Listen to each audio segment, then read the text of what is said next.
अस्सलाम वालेकुम जी दोस्तों।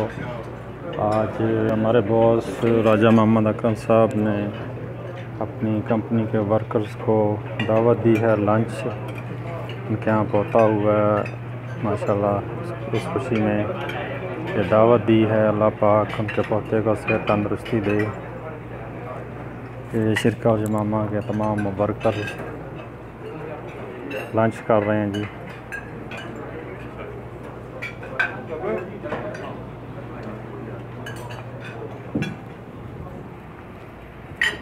माशाल्लाह।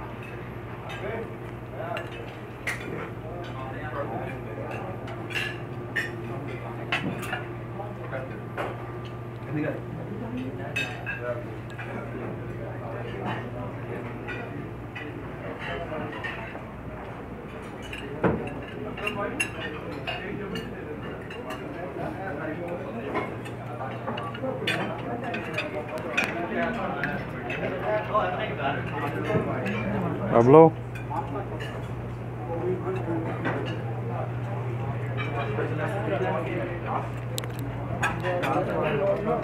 Hello everybody.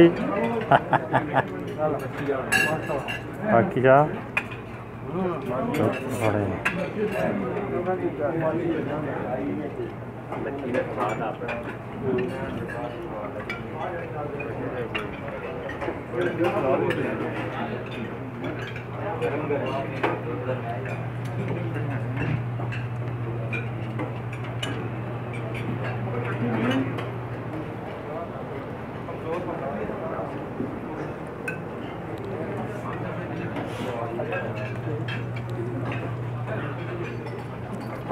वकार एक मिनट पड़ी आपको।